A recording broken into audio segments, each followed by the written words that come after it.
আসসালামু আলাইকুম ভিউয়ার্স, আলুর ভর্তা তো অনেক খেয়েছেন। আজকে এমন একটা আলুর ভর্তার রেসিপি শেয়ার করব যেটা আপনি কখনো ট্রাই করেননি। আর এই আলুর ভর্তার টেস্ট এতটাই বেশি যে আপনি নিমিষেই এক প্লেট ভাত শেষ করে ফেলতে পারবেন।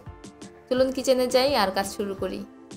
একটা হাঁড়িতে 200 গ্রাম আলু আর 2টা ডিম দিয়ে পরিমাণ মতো পানি দিয়েছি যাতে আলু আর ডিম সিদ্ধ হতে পারে। আমি নতুন আলু নিয়েছি, সিদ্ধ হতে খুব বেশি সময় লাগবে না, ডিম সিদ্ধ হতে 10 মিনিট সময় লাগবে। 10 মিনিট পর আমি ঢাকনাটা উঠিয়ে নিয়েছি। ডিমগুলো সিদ্ধ হয়ে গিয়েছে, তাই এগুলো উঠিয়ে একটা বাটিতে রেখে দিব। আলু সিদ্ধ হতে আরেকটু সময় লাগবে, তাই ঢাকনা দিয়ে আর কিছুক্ষণ অপেক্ষা করব। আমি প্রায় 10 মিনিট পর ফিরে আসলাম। আলুগুলো সিদ্ধ হয়েছে কিনা চেক করে দেখছি। আলু সিদ্ধ হয়ে গিয়েছে। এখন উঠিয়ে বাটিতে রেখে একটু ঠান্ডা হওয়ার জন্য অপেক্ষা করব। কিছুটা ঠান্ডা হওয়ার পর আলু আর ডিমের চামড়াগুলো ছুলে নিব। সিদ্ধ আলু হালকা গরম থাকা অবস্থায় ছুললে চামড়াগুলো খুব সহজে উঠে চলে আসে। ডিম যদি 10 মিনিটের বেশি সিদ্ধ করে ফেলা হয় তাহলে চামড়া ছুলতে অনেক ঝামেলা হয়। তাই ডিম সিদ্ধ করার সময় অবশ্যই খেয়াল রাখবেন যাতে 10 মিনিটের বেশি চুলায় না থাকে।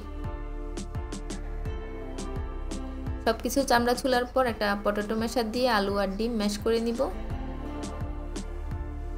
গরম গরম থাকা অবস্থায় ম্যাশ করে নিলে খুব তাড়াতাড়ি ম্যাশ হয়ে যায়। হাত দিয়ে আরেকটু ভালোভাবে ম্যাশ করে নিব। ম্যাশ করা হয়ে গিয়েছে। এখন এটা এক সাইডে রেখে ভর্তা বানানোর জন্য পেঁয়াজ রেডি করে নিব। একটা ফ্রাই প্যানে 2 টেবিল চামচ সরিষার তেল নিয়ে নিলাম। তেলটা খুব ভালো মতো গরম করে নিয়ে একটা বড় সাইজের পেঁয়াজ স্লাইস করে দিয়ে দিলাম। পেঁয়াজটা নেড়েচেড়ে গোল্ডেন ব্রাউন করে ভেজে নিব। এতে করে পেঁয়াজ থেকে খুব সুন্দর একটা ফ্লেভার ছড়াবে আর ভর্তাটা খেতে খুব ভালো লাগবে। যতক্ষণ না পেঁয়াজ গোল্ডেন কালার হয়ে আসছে ততক্ষণ নেড়েচেড়ে যেতে হবে। প্রায় 7 থেকে 8 মিনিট পর পেঁয়াজ গোল্ডেন কালার হয়ে আসছে। এখন দিয়ে দিচ্ছি 5-6টা কাঁচামরিচ কুচি। কাঁচামরিচগুলো 2 মিনিট পেঁয়াজের সাথে নেড়েচেড়ে ভেজে নিব যাতে একটু নরম হয়ে আসে। কাঁচামরিচ আর পেঁয়াজ হয়ে গিয়েছে। আমি এখন এগুলো চুলা থেকে নামিয়ে প্লেটে ঢেলে রেখে দিব। পেঁয়াজের সাথে নিয়ে নিচ্ছি হাফ চা চামচ লবণ। পেঁয়াজ আর মরিচের সাথে লবণটা ভালোভাবে মিশিয়ে নিব। এবার ডিম আর আলুর মিশ্রণ দিয়ে সবকিছু ভালোভাবে মিশিয়ে নিব।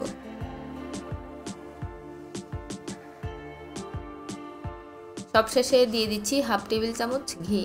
এতে করে ভর্তার মধ্যে খুব সুন্দর একটা ফ্লেভার আসবে। আমি এখানে কোনো ধনেপাতা ইউজ করব না, কারণ ঘিয়ের ফ্লেভারটার কারণেই ভর্তাটা খেতে অন্যরকম লাগে।